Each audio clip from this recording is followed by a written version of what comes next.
हे प्रभु, जो कार्य आपने मुझे सौंपा है उसे पूर्ण करने के लिए मेरी सहायता भी तो कीजिए। समस्त द्वारिका नगरी को एक साथ भक्ति का पाठ पढ़ाना बहुत बड़ा कार्य है, परंतु यदि आपका आशीर्वाद हो तो बड़े से बड़ा कार्य भी चुटकियों में पूरा हो सकता है। जय श्री राम। ये कठिन कार्य तो है, और हर कठिन कार्य को संभव करने के लिए इच्छा शक्ति की आवश्यकता होती है, और आपकी तो इच्छा भी मैं शक्ति।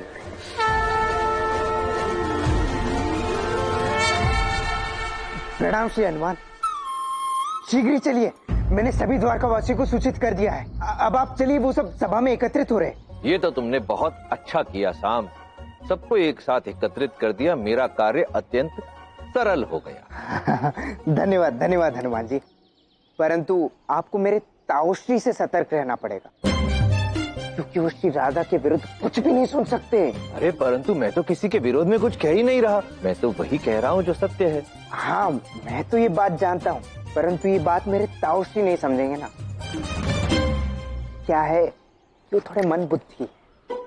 अद्भुत, अपने पिता के निंदक तो तुम हो ही, इतने भोले और प्यारे बलराम के भी निंदक हो। तुम्हें तो दोहरा पाठ पढ़ाना ही होगा।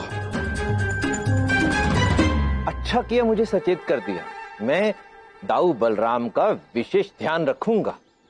अब चलें? जी जी, शीघ्र ही चलिए।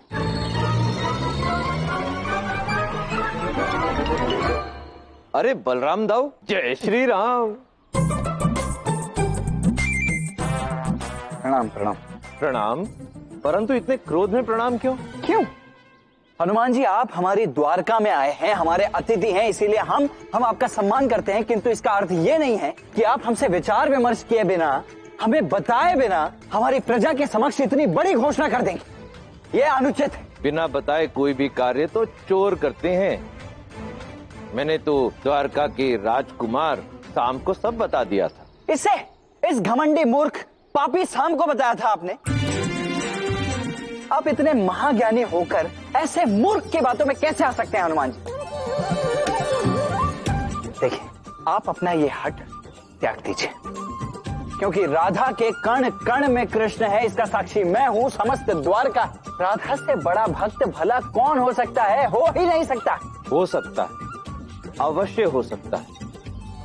वो जिसका जन्म जन्मांतर उसके प्रभु को समर्पित, जिसका समस्त ब्रह्मांड केवल उसके प्रभु का नाम हो, उसके लिए संभव हो सकता है। तो राधा के गुण भी इससे कुछ भिन्न नहीं है हनुमान जी, और अब तो आप अपने अतिथि होने का कुछ अधिक ही लाभ उठा रहे हैं।